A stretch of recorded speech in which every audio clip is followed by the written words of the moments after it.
கீதாவை பிரித்த சதித்திட்டம் பெசிலுடையது. அரசாங்கத்தின் இருவரை தூக்கப் போகும் சஜித். 18க்கு பின் ஏற்படும் கலவரம் பற்றி தகவல்.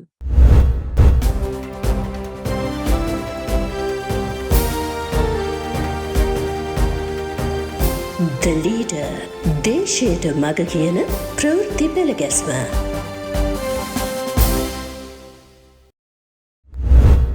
கீதாவை பிரித்த சதித்திட்டம் பெசிலுடையது. ஜனாதிபதி தேர்தலுக்கு இன்னும் சரியாக 9 நாட்களே உள்ளன. தேர்தல் பிரச்சாரத்திற்கு இன்னும் 0.6 நாட்களே உள்ளன.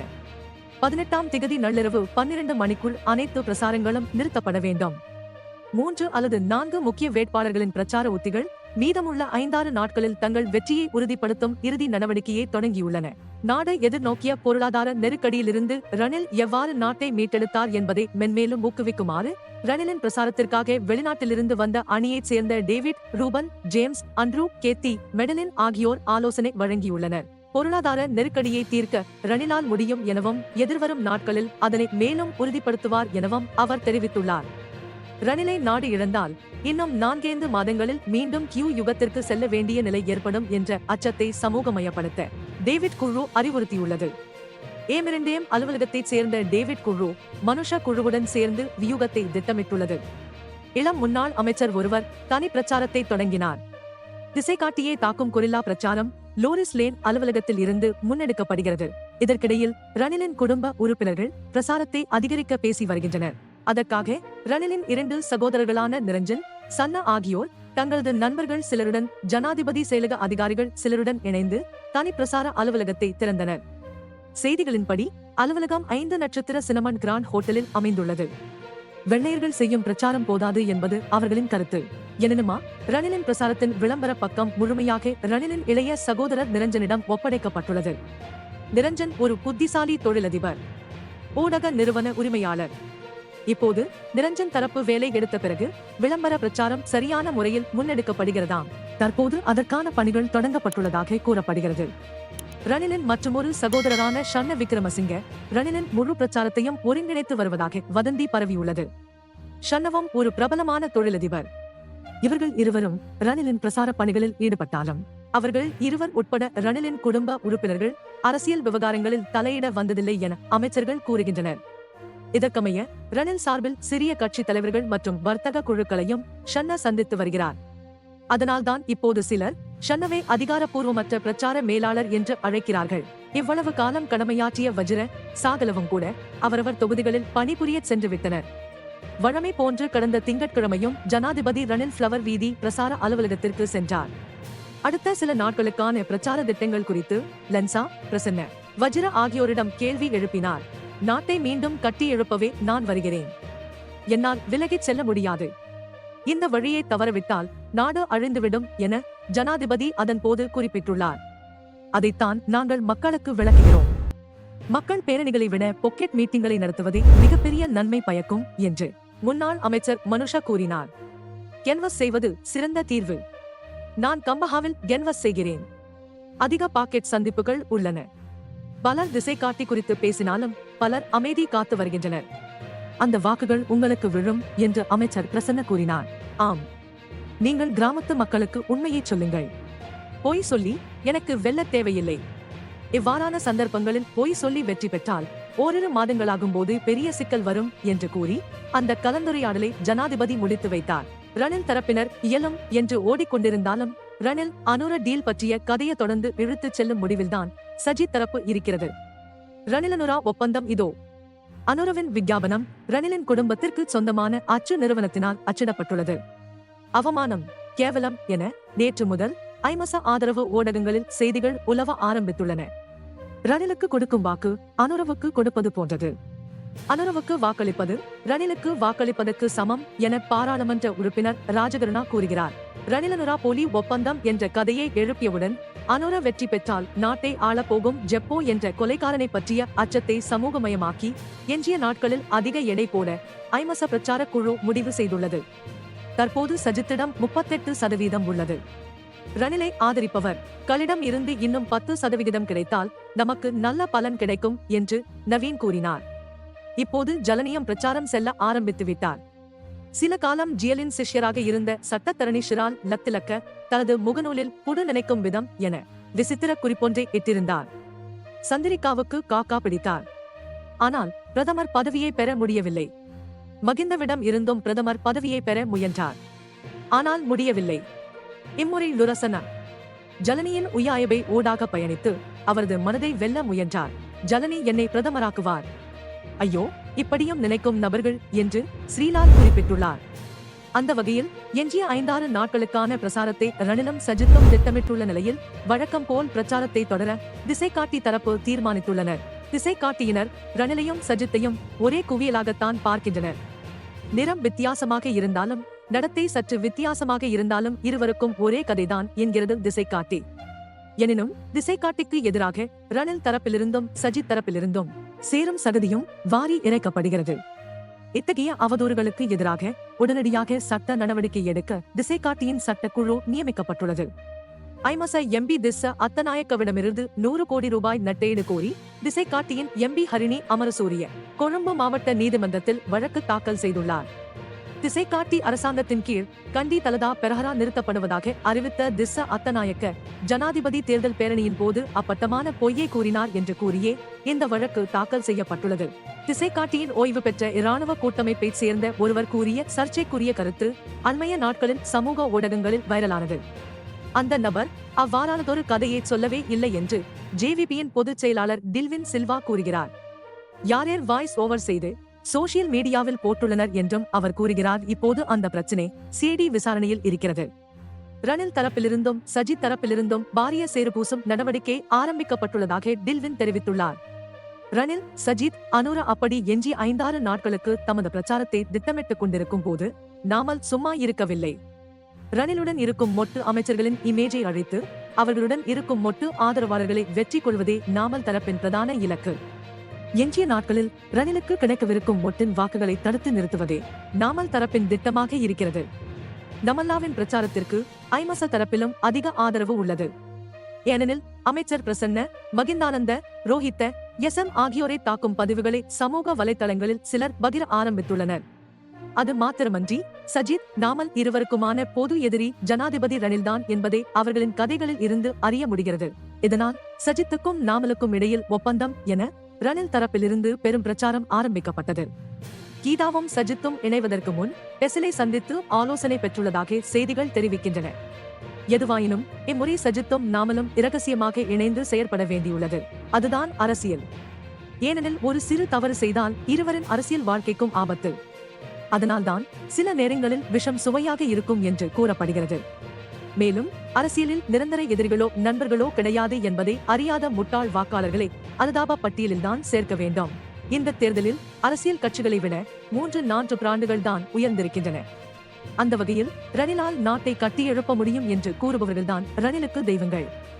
சஜித் மற்றும் அவரது குழுவை நம்பும் மக்கள் சஜித்துக்கு கடவுள்.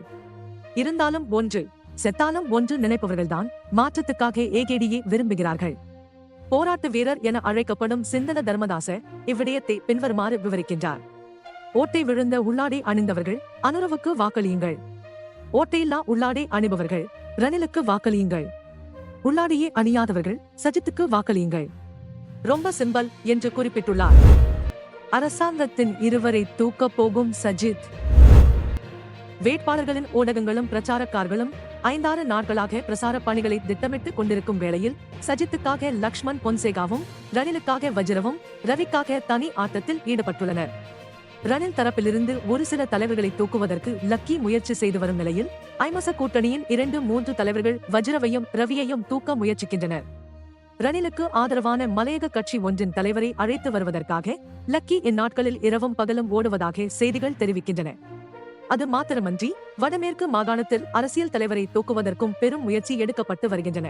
மலையக கட்சியின் தலைவரை பிடிக்க லக்கி ஒரு இந்திய தொழிலதிபரின் உதவியை பெற்றுள்ள நிலையில் வடமேற்கு அரசியல் முதலாளியை அணுக உதவிக்காக அந்த அரசியல் தலைவரின் மருமகனை நாடியுள்ளார். வடமேற்கு அரசியல்வாதிக்கு லக்கினால் தேசிய பட்டியல் பாராளுமன்ற உறுப்பினர் பதவி வழங்கவும் இணங்கப்பட்டுள்ளது. அந்த 2 வேலைகளும் எதிர்வரும் 15ஆம் திகதி நடக்கும் என்று கூறப்படுகிறது. சிலரின் கருத்துப்படி இவ்வாறு தேசிய பட்டியல் எம்பிக்களை வழங்குவதற்காக தேசிய பட்டியலில் 100 எம்பி பதவிகளெனும் இருக்க வேண்டும் போலிருக்கிறது. அரசியல் இளஞ்சம் தொடர்பில் மேடைகளில் பேசும் சஜித்தின் தண்டவாளம் ஏறியிருக்கிறது.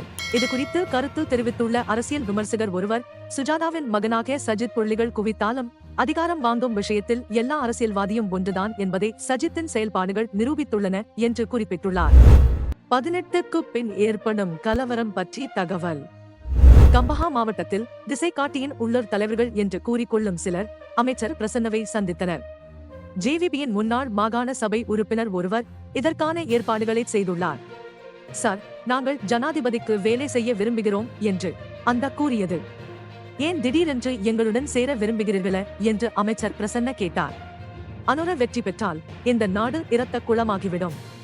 அப்படி ஒரு நிலைமை வந்தால் அதை நிறுத்தும் அளவுக்கு அனுரவுக்கு பலம் இருக்காது என்று அவர்கள் கூறியதும் அமைச்சர் பிரசன்னவும் சற்று பயந்தார். நீங்களும் தானே போராட்டம் செய்தீர்கள், பார்த்தீர்கள் தானே தற்போது பங்களாதேஷில் நடந்திருப்பதை.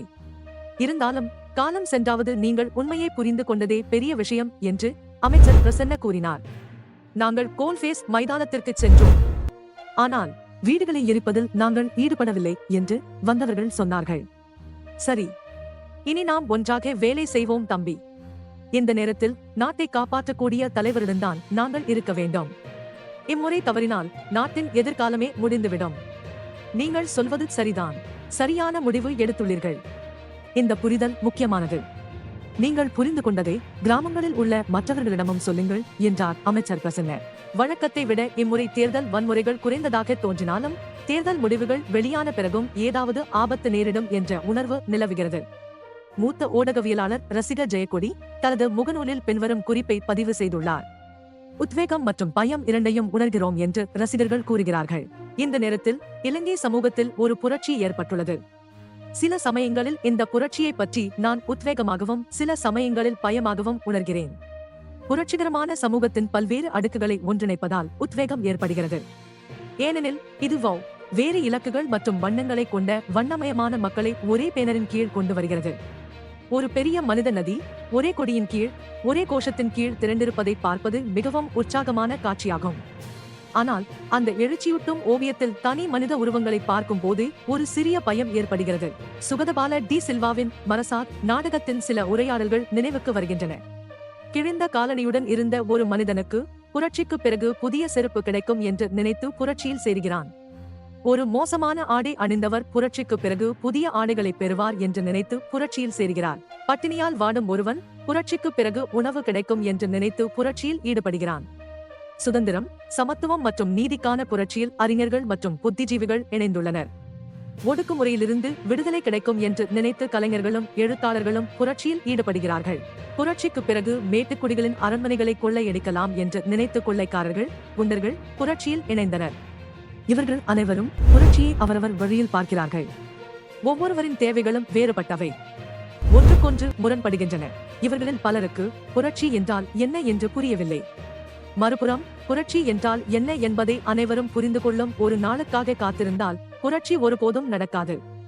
அதனால்தான் அந்த ஓவியத்தை தூரத்தில் இருந்து பார்க்கும் போது உத்வேகமும் அருகிலிருந்து பார்க்கும் போது பயமும் ஏற்படுகிறது. எனினும் இந்த நேரத்தில் அனுர இலங்கை அரசியலில் புதிய கதவுகளை திறந்து வைக்கிறார். அந்த கதவின் ஊடாக இலங்கையின் அரசியலில் இருந்து இதுவரை விலகிய, அதிகார அரசியலின் வாய்ப்புகளை இழந்த பாரிய சமூக பிரிவினருக்கு அரசியலுக்குள் நுழைவதற்கான வழி திறக்கப்பட்டுள்ளது. இலங்கையின் பிரதான நீரோட்ட கட்சிகளால் இதுவரை செய்ய முடியாத விடயம் அது. அந்த கதவை திறப்பதுதான் அனுரவுக்கு வரலாறு வழங்கிய பங்கு. 56களில் பண்டாரநாயக்க செய்ததை போன்றது. பண்டாரநாயக்க ஆட்சியில் எவ்வளவு குழப்பம், தோல்வி ஏற்பட்டாலும் 1956களில் அந்த கதவை அவர் திறக்காமல் இருந்திருந்தால் இலங்கையில் துணி பனியன் அணியும் சிங்களவர்களின் பவர் கொரிடோரில் நுழைய அனுமதித்திருக்க மாட்டார்கள். இந்த தருணத்தில் அத்தகைய புதிய கதவை திறப்பதற்கு அனுர மிக அருகில் இருக்கிறார். அவருக்கு அந்த வாய்ப்பு கிடைக்கவில்லை என்றால் அந்த கதவு திறக்க நீண்ட காலம் எடுக்கும். அதேபோல அந்த திறக்கும் கதவுக்கு மற்றவர்கள் செலுத்த வேண்டிய செலவு இருக்கிறது. பெரும்பாலும் இது ஒரு பொருளாதார செலவாக இருக்கலாம். அனுரவினால் உருவாக்கப்பட்ட அரசியல் வாய்ப்பும் அதற்காக செலுத்தப்படும் செலவும் ஒரு தராசில் இரண்டு பக்கமும் எடை போடப்பட வேண்டும். ஆனால் இந்த நேரத்தில் யாரும் அதை சரியாக எடை போட நினைக்கவில்லை. இவை அனைத்தின் காரணமாக புரட்சியின் உத்வேகத்தையும் அந்த உத்வேகத்தையும் நாம் காண்கிறோம். அதனால்தான் புரட்சி அணிவகுப்பை வெற்றி முழக்கங்களுடன் முன்னோக்கி செல்ல அனுமதிக்கிறோம். சாலையோரத்தில் முடிந்தவரை நடக்கிறோம் என்று டெய்லி நியூஸ் பத்திரிகையின் முன்னாள் ஆசிரியர் ரசிக ஜெயக்கொடி குறிப்பிடுகிறார். ஜெயக்கொடி போன்ற சமூகத்தின் மீது நல்ல மனப்பான்மை கொண்டவர்கள் இப்படி ஒரு உத்வேகத்தையும் பயத்தையும் உணர்வது சும்மா அல்ல. தேர்தல் நெருங்க பிறிதொரு அச்சம் சமூகத்தை சூழ்ந்து கொள்கிறது. செய்தித்துறையின் சில தலைவர்கள் வேட்பாளர்களின் வாக்கு சதவீதத்தை நொடிக்கு நொடி காட்டும் விடயத்தில் தகவல் திணைக்களத்தின் சில தலைவர்கள் விருப்பமின்மையுடன் செயற்படுவது தெரிய வந்திருக்கிறது. ஏனென்றால் முடிவுகள் வர ஆரம்பித்தவுடன் பீதி வந்துவிடுமோ என்று பயப்படுகிறார்கள். மொட்டுவின் ஜனாதிபதி வேட்பாளர் நாமல் ராஜபக்ஷவின் ஜனாதிபதி தேர்தல் கூட்டம் மீது கற்கள் வீசப்பட்டன. ஹம்பாந்தோட்டை சிறிபோக்குரா பிரதேஷ் பொதுக்கூட்டத்தில் நடந்த இந்த சம்பவத்தில் காயமடைந்த குழந்தையொன்று ஹம்பாந்தோட்டை வைத்தியசாலையில் அனுமதிக்கப்பட்டுள்ளதென அந்த செய்தியில் குறிப்பிடப்பட்டுள்ளது. நாமல், ஷமல் மற்றும் சிரந்தி ராஜபக்ஷ ஆகியோர் பொதுக்கூட்டத்தில் பங்கேற்கவிருந்த நிலையில் சம்பவத்தின் பின்னர் அவர்கள் வரவில்லை. எவ்வாறாயினும் காயமடைந்த குழந்தையின் உடல்நிலை குறித்து பரிசோதிப்பதற்காக ஷிரந்தி ராஜபக்ஷ வைத்தியசாலைக்கு சென்றார்.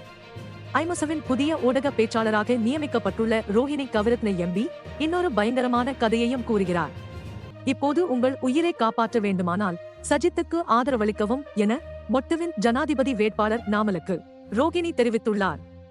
ஜேவிபியை தோற்கடிக்கக்கூடிய ஒரே வேட்பாளராக இருக்கும் சஜித் பிரேமதாசவை ஆதரிக்குமாறு ரோஹிணி கூறுகிறார். ஜனாதிபதி தேர்தலில் சஜித்துக்கும் அனுரவுக்கும் இடையில்தான் போட்டி. 205 அப்பாவை ஆட்சிக்கு கொண்டு வந்த ஜேவிபிகாரரின் உயிரை காப்பாற்ற வேண்டுமானால் அப்பாவி மொட்டு எம்பிக்களின் வீடுகளையும் வாக்குச்சாவடி முகவரையும் காப்பாற்ற வேண்டுமானால் கட்சிக்காரர்களை மட்டும் சஜித் பிரேமதாசவுக்கு வாக்களிக்க சொல்லுங்கள். மாத்தளை மாவட்டத்தின் மொட்டு பாராளுமன்ற உறுப்பினர்களுக்கு எதிராக ரத்தோட்டை மற்றும் வில்கமுவுக்கு செல்லும் வழியில் ஹூ சத்தமிட்டுள்ளனர். அப்படி ஹூ சத்தமிட வேண்டாம், துரத்த வேண்டாம், அவர்களை சஜித்துடன் இணைய சொல்லுங்கள் என்று ரோஹிணி தெரிவித்துள்ளார். இவ்வாறாக ஜேவிபியிடமிருந்து உயிரை காப்பாற்றிக் கொள்ள தங்களோடு இணைந்து கொள் ராஜபக்ஷர்களுக்கு ஐமச அழைப்பு விடுத்து வருகிறது. இது பகுத்தறிவற்ற பயம் அல்ல. ஜெப்போ வந்தால் இது வங்கதேசமாக மாறிவிடும் என்று ரணில், சஜித் ஆகியோர் சமூக வலைதளங்களில் பரப்பும் பிரச்சாரத்தின் நீட்சியாகத்தான் இது இருக்கிறது.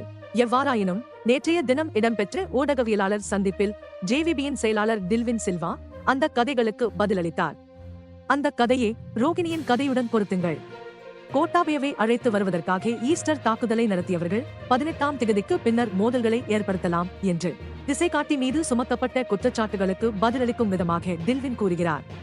18ஆம் திகதி இரவு பிரசாரம் நிறைவடைந்துள்ள நிலையில் எஞ்சிய 2 நாட்களில் சதிக்குழுக்கள் மோதல்களை உருவாக்க இடமளிக்கும் என சந்தேகிக்கப்படுவதாகவும் கோட்டாபய ராஜபக்சவை அழைத்து வர ஈஸ்டர் சதிகளை மேற்கொண்டவர்களே அதிகம் அதற்கான முயற்சிகளில் ஈடுபடுகிறார்கள் எனவும் டில்வின் கூறுகிறார்.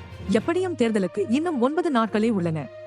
225 எம்பிக்களில் 215 பேர் ரவைகள் ஏற்றாமல் துப்பாக்கிகளை எடுத்துச் சென்றனர். அதாவது 225 எம்பிக்களில் 215 பேரிடம் பாதுகாப்பு அமைச்சால் அனுமதிக்கப்பட்ட தலா 2 ரிப்பீட்டர் ஷாட் துப்பாக்கிகள் இருப்பதாக தெரிவிக்கப்படுகிறது. ரிப்பீட்டர் துப்பாக்கி என்பது மீண்டும் ரவை ஏற்றாமல் பல முறை சுடக்கூடிய துப்பாக்கியாகும். கடந்த போராட்ட காலத்தில் பல பாராளுமன்ற உறுப்பினர்களின் வீடுகளுக்கு போராட்டக்காரர்கள் தீ வைத்ததை அடுத்து தமது பாதுகாப்பிற்கான நடவடிக்கைகளை எடுக்குமாறு உறுப்பினர்கள் விடுத்த கோரிக்கையை அடுத்து இந்த துப்பாக்கிகள் வழங்கப்பட்டுள்ளன.